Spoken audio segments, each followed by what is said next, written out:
What is going on, Headliner Nation? Kyle back with the Fantasy Headliners. Fall is in the air. Cooler weather. I've got the studio door open today to let in some of that fresh air and that bright sunshine. You get to wear your sweatshirts, chili pots on the weekend. Football is the best time of the year, and we are getting ready to head into week 3 of the NFL season. So I've got my week 3 rankings for you this week, talking about wide receivers and tight ends, and kind of going over some of the different things that we've had change since the start and sit video came out, and then put these guys in order so you can start making decisions on your fantasy roster. Now, don't forget, if you become a member here on YouTube, you are going to get exclusive access to our flex rankings, our kicker rankings, and our defensive special teams rankings. So if you're willing and able, make sure you check that out. And hey, if you want to become a member of the excessive chub tier, you even get full access to our Discord, including a ticketing system that guarantees you as many answers as you need to your questions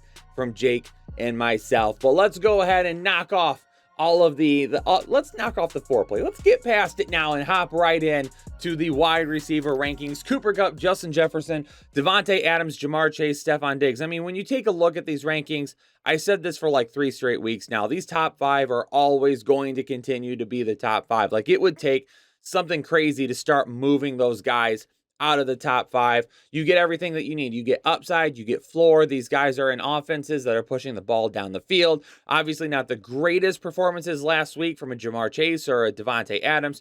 Stephon Diggs coming off a huge week. Cooper Kupp coming off a huge week. Justin Jefferson, even a little bit of a letdown, but we're going right back to all of these guys, expecting big things this week. A.J. Brown is going to be at number 6. Volume monster right now, getting tons and tons of looks, but not scoring any touchdowns. Only 1 touchdown by wide receiver so far in Philadelphia.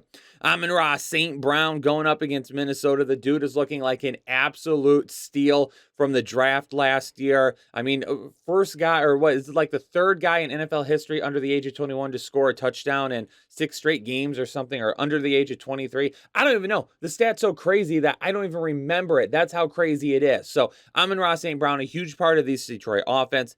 Debo at Denver, coming in at number 8. Probably going to see him working in the run game a little bit, just like we did last week. We'll see if that move over to Jimmy G after the Trey Lance injury ends up being better or worse for Debo. I would have to assume we'll still see some of the same production we did last year.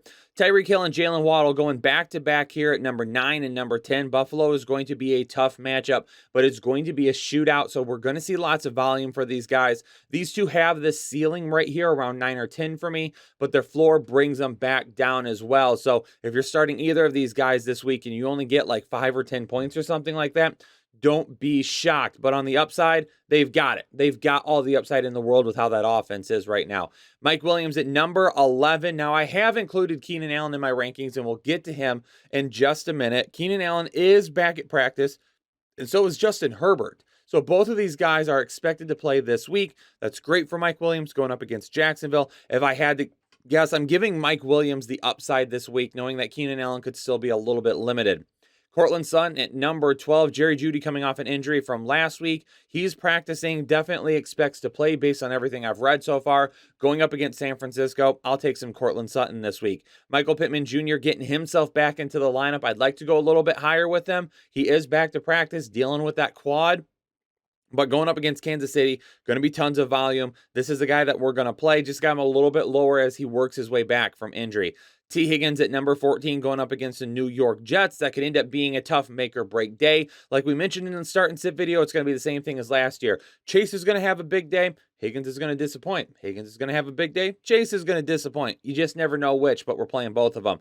Christian Kirk at number 15 going up against the Chargers. Christian Kirk has been absolutely phenomenal so far this season. I do have him just a little bit lower than what the consensus does right now, just because, again, the Chargers can end up being a little bit more of a tough bet this week going up against that defense. And for Christian Kirk, so much volume coming to him, it makes him safe. But if he doesn't score, how high is the upside?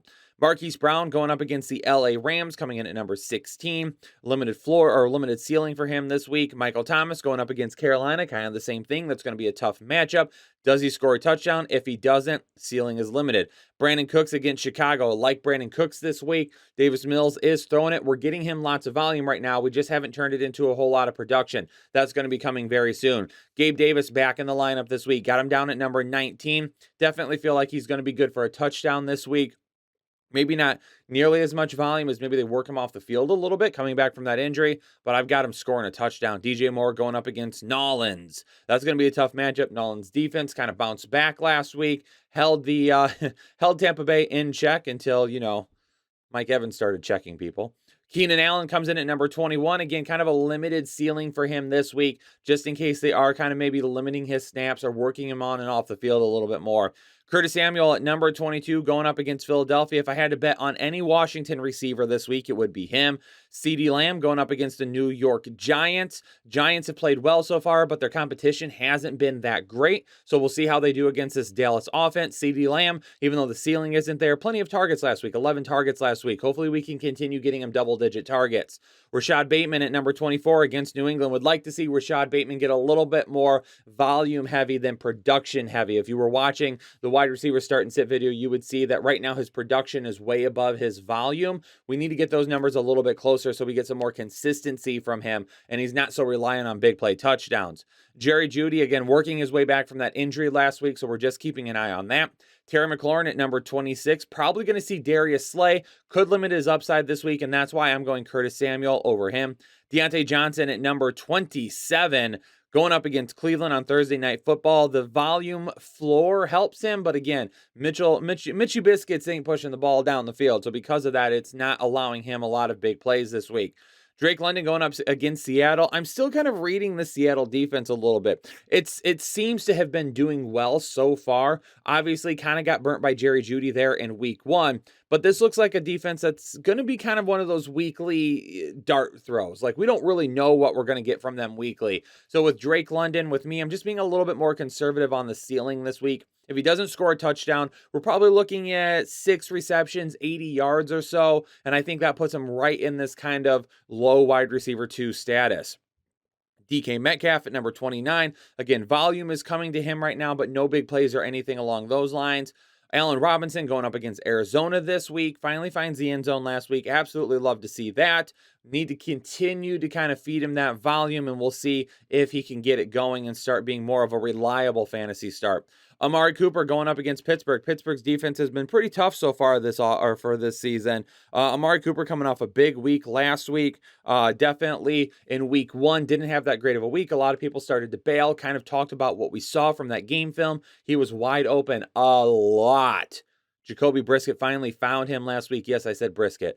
Jacoby Brissett finally found him last week. He was able to get him the football. A little bit of a tougher matchup going up against Pittsburgh, but for Amari Cooper, I'm still going to run him out there as like a wide receiver 3 type of play if I need to. Garrett Wilson at number 32 going up against Cincinnati. I would like to go higher with Garrett Wilson, but I also feel like Corey Davis and his matchup is going to be a little bit more beneficial. So for Garrett Wilson, for me, if you got him as like a wide receiver 2, I'm okay with it. I definitely think his ceiling could end up being a little bit higher. I'm just being cautious with it because I think people are seeing 2 touchdowns last week and they're automatically going, oh, wide receiver 1, throw him out there. And I just don't want you to be disappointed with it. So Garrett Wilson is still a start for me.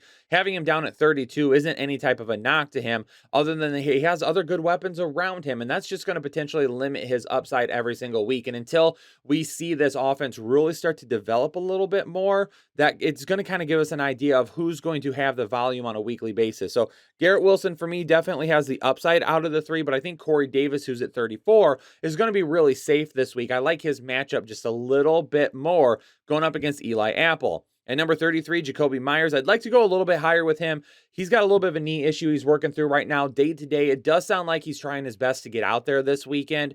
We'll continue to keep an eye on that. Baltimore secondary already dealing with injuries, giving up a ton of points to begin the season. Jacoby Myers, if he is in the game, we're still going to throw him out there. And if he doesn't play this week for some reason, Nelson Aguilar to me becomes definitely a locked-in starter. And he will climb. If Jacoby Myers doesn't play, Nelson Aguilar will go right where Jacoby Myers is.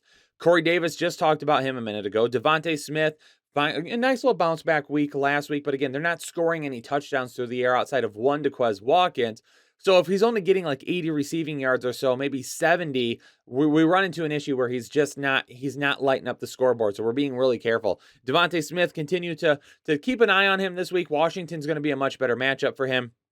And then Juju Smith-Schuster going up against Indianapolis. Kenny Moore, absolutely phenomenal last year. Unfortunately, this year hasn't been as quite as good as we would hope. Kenny Moore in the slot, absolutely getting decimated. A quarterback rating of over 130 right now to players that he's lined up against. Been very, very tough. Juju Smith-Schuster, I believe, has a lot of bounce back potential, but there's a reason he's at 36. We're being very, very cautious with it.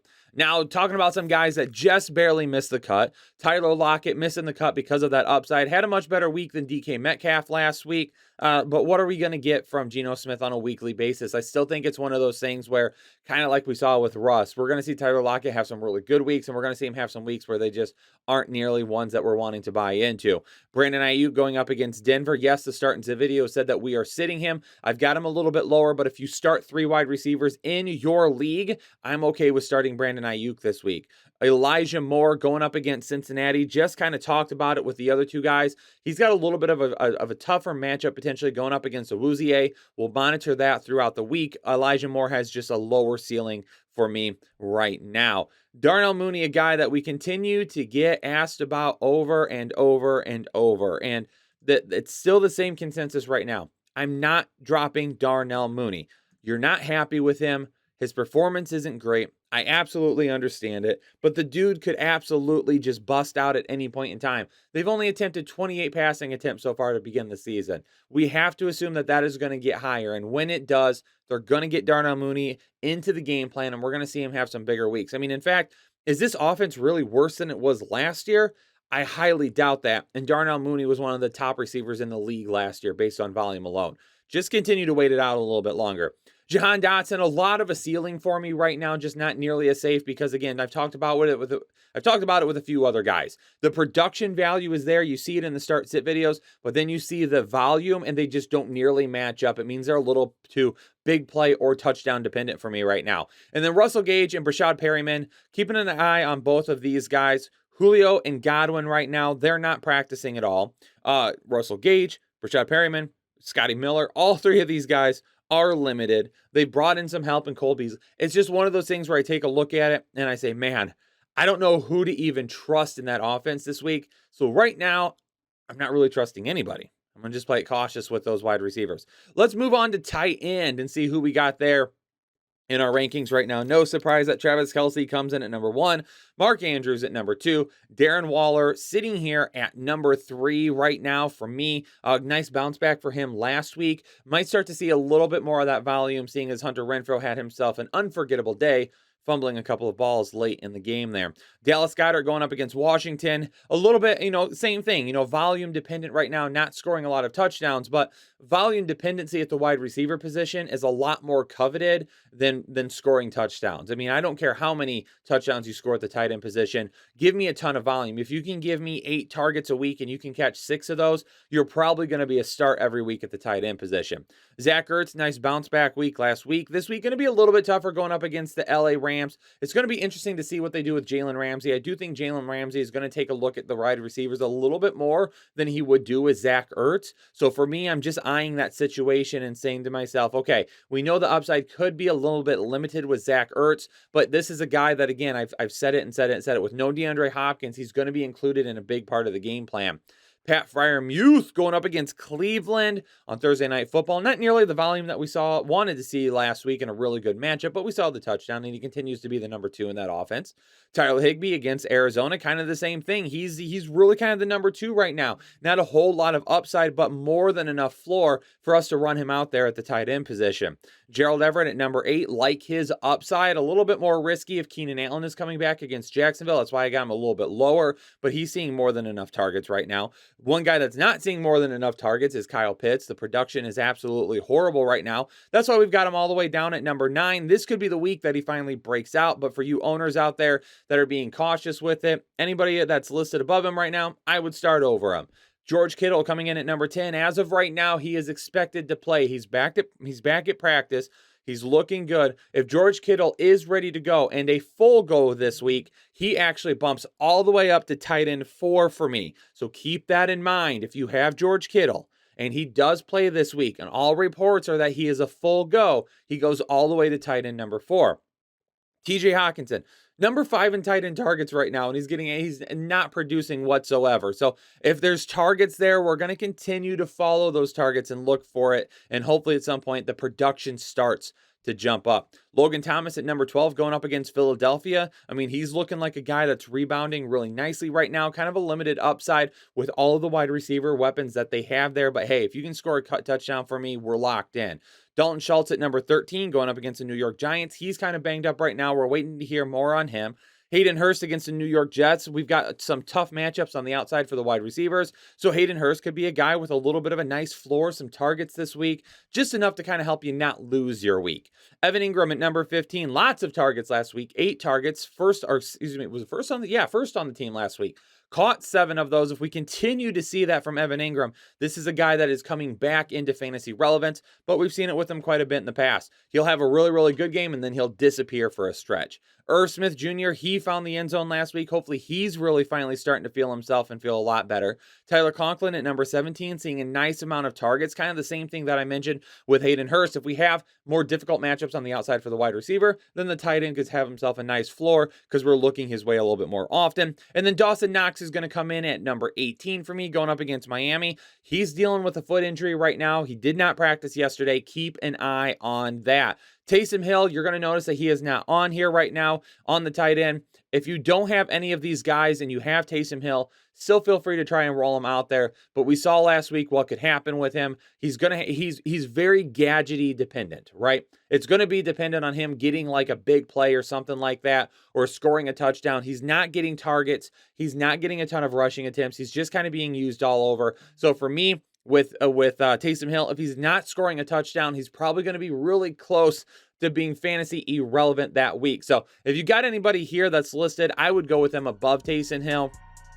But if your tight end position is basically screwed and all you have is Taysom Hill, then absolutely go with it. But there you have it, ladies and gentlemen. Don't forget, if you become a member, you're gonna get access to all of our extra rankings and get access to our Discord. Make sure that you come in there, hop in, say hey, what is going on, and make sure you communicate with Jake, myself, and the rest of Headliner Nation. But appreciate you all. Enjoy Thursday Night Football. Enjoy your games this weekend. Hopefully everybody has a safe and healthy rest of week 3, and I'll catch you all in the next episode of the Fantasy Headliners.